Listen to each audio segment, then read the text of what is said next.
kid is all I gotta say. Get your kid. Your kid is out here killing my kid, and you need to get your kid. These are 15-year-old kids. They had no business being downtown unaccompanied that time of night. Jacqueline Casimire's pain and passion is evident.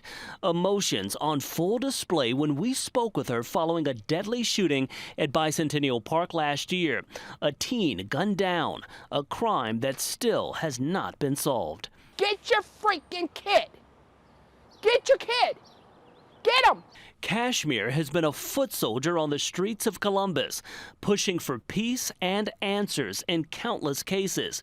She knows the heartache all too well. Her son Cornelius gunned down a few years ago, just hours after his 30th birthday. We sat down with Casimire and Dr. John Tyus, founder of the ID Movement. It's a program designed to provide a place for young fatherless men across Central Ohio to be mentored, volunteers pushing to give kids the tools to push towards a better life. It's always been a fear. It's always been a fear.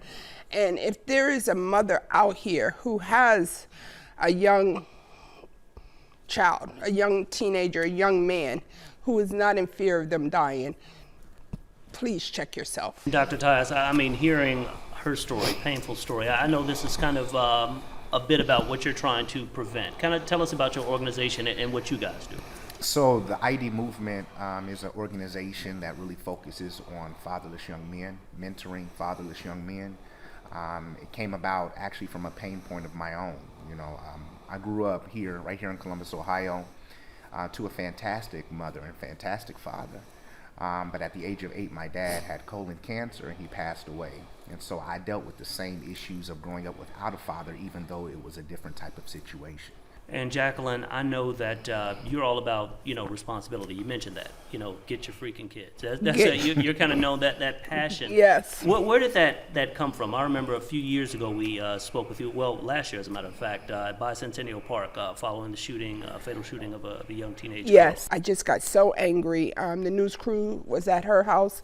I got in my car, I ran over there, and I was just so angry by the time I got there because why were there so many young teenagers there in that park, unaccompanied with adults, with all the violence that's going on in the community?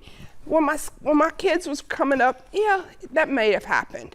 But in this environment, these kids should not be unaccompanied. They should not. Get your kid. Know where your kid is at. Both Dr. Tyus and Casimire agree it'll take the community working together to address what's become a crisis in the community. And I'm fortunate. My son's case is solved and done. It ended quick for me. I'm not going through the court system. I have sisters who are still 3, 4, 5, 10 years later, still not able to heal because there's no answers. There's no answers. If you know something, say something. Just give somebody closure and make your people accountable for what they did. That's all I can say. And Dr. Tyus, listening to that, obviously city leaders have been at the forefront of trying to create programming to, work with the youth in the community, address gun issues. But just speak about the importance of folks like Jacqueline and yourself, people in the community kind of stepping up to help to solve this issue as well. It's critical, yet again, for them to be able to see us working for them. It's critical for them to see people that look like them.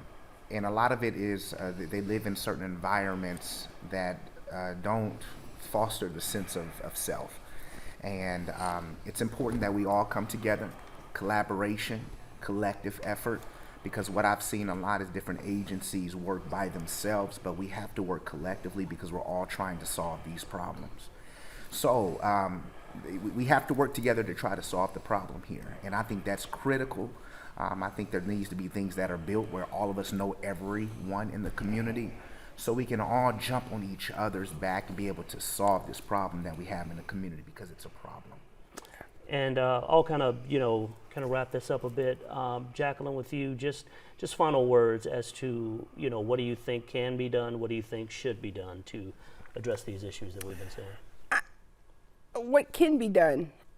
If we as a community value life, your life, my life, everybody's life, I think if we all value each other's life, and if I'm as a parent, value the life of my child, you're going to do everything you can to keep them safe. You know, I grew up with the saying, or my generation of moms, I would die for mine. I would die for mine. How about live for yours? Let's try that. Let's live for yours so yours can live. The aim? To save lives and prevent families from having to deal with unthinkable losses.